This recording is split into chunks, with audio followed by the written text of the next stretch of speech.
Om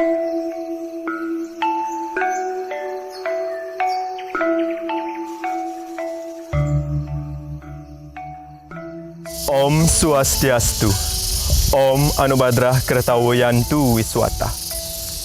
Semoga pikiran yang baik senantiasa datang dari segala penjuru. Umat sedharma dimanapun berada, perkenalkan, saya Arya Putrayasa.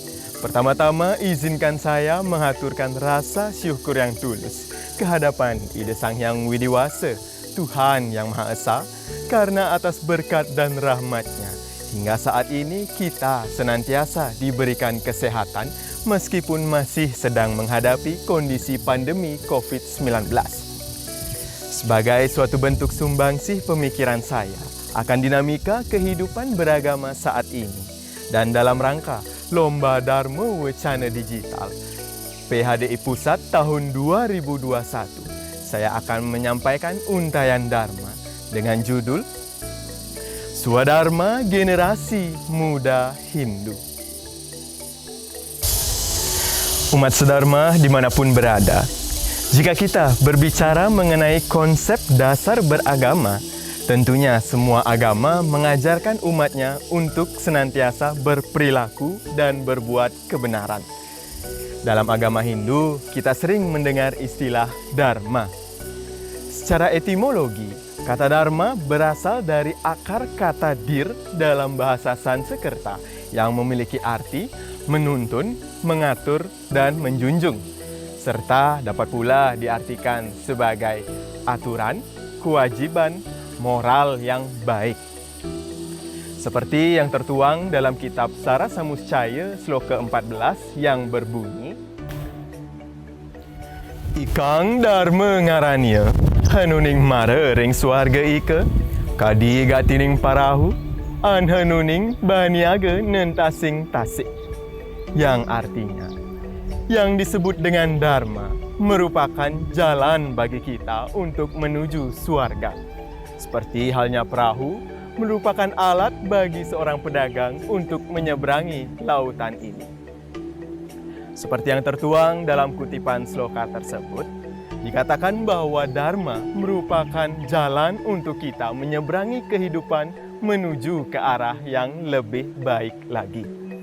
Selain itu, sebagai umat Hindu, tentunya terdapat kewajiban kita yang sesuai dengan salah satu konsep dalam agama Hindu yang disebut dengan Swadharma dan Paradharma.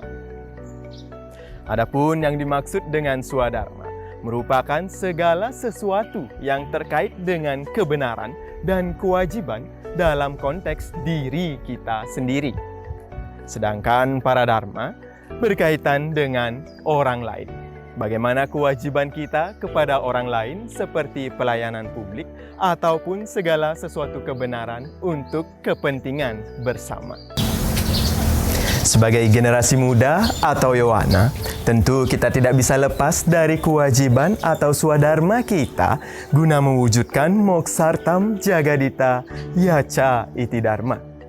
Salah satu implementasi sederhana yang bisa kita jalankan yaitu dengan tekun berbakti ke hadapan Guru Swadhyaya, Ida Sang Hyang Widiwasa, Guru Rupaka yaitu orang tua kita di rumah, Guru Pengajian, guru yang memberikan kita ilmu pengetahuan, serta Guru Wisesa yaitu pihak-pihak pemerintah.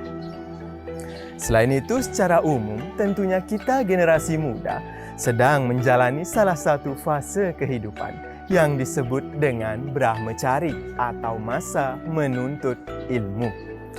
Seperti yang tertuang dalam Kekawiniti Sastra yang berbunyi, Taki-takining sewaka guna widya, yang artinya bersiap sedialah selalu untuk mengabdi pada ilmu pengetahuan yang berguna.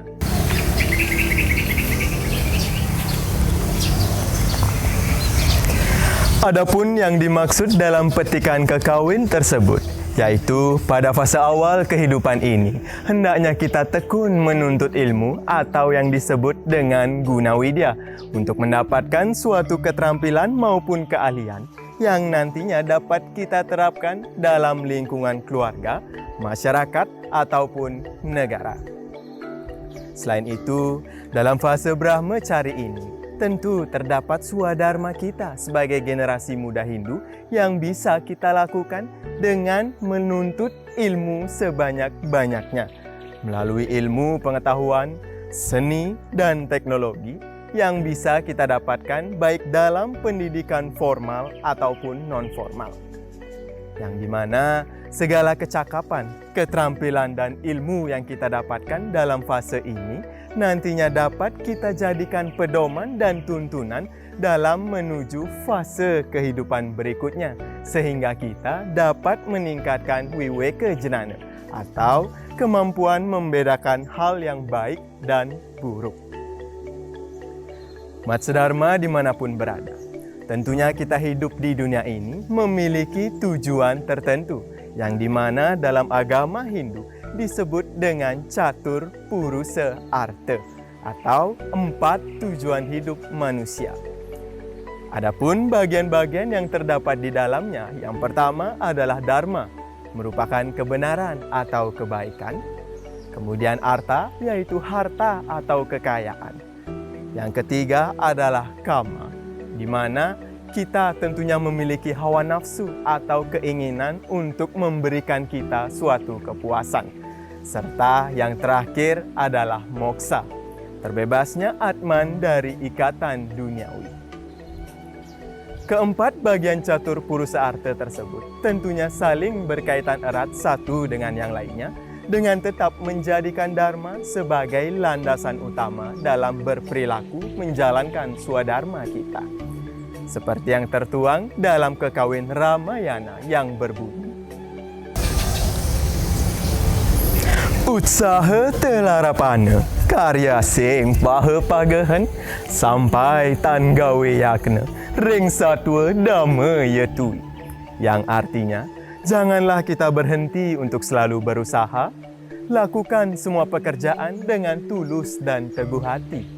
Jangan pernah kita lelah dan lengah dalam bekerja, meskipun saat kita berbuat untuk binatang sekalipun.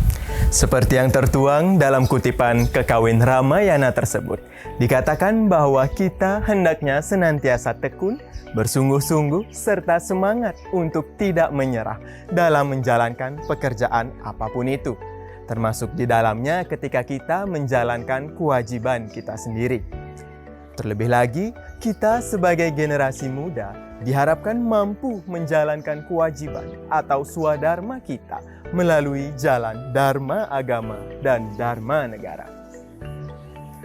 Adapun yang dimaksud dengan Dharma Agama, yaitu agama Hindu mengajarkan setiap umatnya untuk tekun berbakti ke hadapan Ida Sang Hyang Widiwasa, menjauhi segala larangannya, menghaturkan niatnya sesuai dengan kemampuan kita, serta masih begitu banyak perilaku lainnya yang dapat digolongkan ke dalam Dharma Agama itu sendiri. Sedangkan Dharma Negara, seperti misalnya kita menjunjung tinggi kehormatan negara kita dengan menunjukkan sikap cinta tanah air, menjadikan Pancasila dan UUD 1945 sebagai pedoman dalam menjalani kehidupan berbangsa dan bernegara, ataupun dengan menyampaikan kritik dan saran kepada institusi pemerintahan dengan cara-cara yang santun dan demokratis. Peran penting generasi muda Hindu dalam lingkup ini yaitu bagaimana kita seharusnya dapat meningkatkan rasa toleransi yang tinggi serta mengedepankan moderasi beragama di tengah keberagaman atau pluralisme yang ada di negeri kita ini. Dalam menjalankan swadharma, baik dalam lingkup Dharma Agama ataupun Dharma Negara, hendaknya kita lakukan dengan penuh ketekunan serta rasa bertanggung jawab. Selain itu, segala perilaku yang kita jalankan dalam melakukan swadharma itu sendiri, hendaknya didasari dengan konsep Trikaya Parisuddha, yaitu dimulai dengan berpikir yang baik atau manacika, kemudian berkata yang baik atau wacika, serta berbuat yang baik yang disebut dengan kayika. Generasi muda merupakan ujung tombak pembangunan yang juga nantinya akan melanjutkan tongkat estafet kepemimpinan di masa depan. Oleh sebab itu, penting untuk kita semua mempedomani serta memahami salah satu ajaran kepemimpinan agama Hindu yang disebut dengan Satwarnaning Rajaniti atau 6 sifat utama yang wajib dimiliki seorang pemimpin. Ajaran ini jika dielaborasikan dengan kehidupan saat ini tentunya sangat tepat untuk dijadikan inspirasi dan landasan pijak tatkala kita menjalankan swadharma sebagai umat Hindu. Sejatinya setiap insan manusia merupakan seorang pemimpin, termasuk pemimpin bagi diri kita sendiri. Adapun bagian-bagian yang terdapat di dalam Satwarnaning Rajaniti itu sendiri. Yang pertama yaitu Abhigainika. Bagaimana kita sebagai seorang pemuda hendaknya dapat memberikan kesan positif terhadap lingkungan di sekitar kita. Yang kedua adalah Prajna. Tentu hendaknya kita memiliki ilmu pengetahuan, cerdas, cakap, dan terampil. Yang ketiga, Utsaha. Merupakan kreativitas yang tinggi, apalagi kita sebagai generasi muda hendaknya memiliki kreativitas yang tinggi dalam menjalankan pekerjaan apapun itu. Yang keempat, Atma Sampat, yaitu moral atau akhlak yang baik. Yang kelima disebut dengan Sakya Samanta, di mana kemampuan kita untuk merangkul orang-orang di sekitar kita dan memperbaiki segala sesuatu yang kurang baik menuju ke arah yang lebih baik lagi. Serta bagian yang terakhir disebut dengan Aksudra Parisata, yaitu sikap bijaksana ketika kita mengambilkan atau menentukan suatu keputusan tertentu. Ajaran Satwarnaning Rajaniti ini sendiri tentu sangat tepat kita jadikan sebagai pedoman ketika kita menjalankan swadharma sebagai generasi muda Hindu, dengan tetap mengedepankan dharma itu sendiri dalam menjalankan perilaku di kehidupan kita sehari-hari. Umat sedharma dimanapun berada, adapun kesimpulan yang dapat saya sampaikan mengenai untayan dharma ini, yaitu yang pertama, sebagai umat Hindu, tentunya kita dapat menjadikan dharma sebagai landasan dalam berperilaku guna mencapai 4 tujuan hidup manusia yang disebut dengan Catur Purusa Artha. Yang kedua, kewajiban kita sebagai generasi muda Hindu, yaitu sebagai pelopor dalam menjalankan swadharma dengan penuh rasa tanggung jawab dan ketekunan melalui dharma agama serta dharma negara. Yang ketiga, dalam menjalankan swadharma, kita dapat menjadikan salah satu ajaran kepemimpinan agama Hindu yang disebut dengan Satwarnaning Rajaniti sebagai pedoman agar kita memiliki jiwa kepemimpinan yang berakhlak dan bermoral yang baik. Demikianlah untayan dharma yang dapat saya sampaikan pada kesempatan kali ini. Saya memohon maaf apabila terdapat kesalahan atau kekurangan selama penyampaian. Tanhana Wong Swastanulus. Semoga pikiran yang baik senantiasa datang dari segala penjuru. Om Santi, Santi, Santi, Om.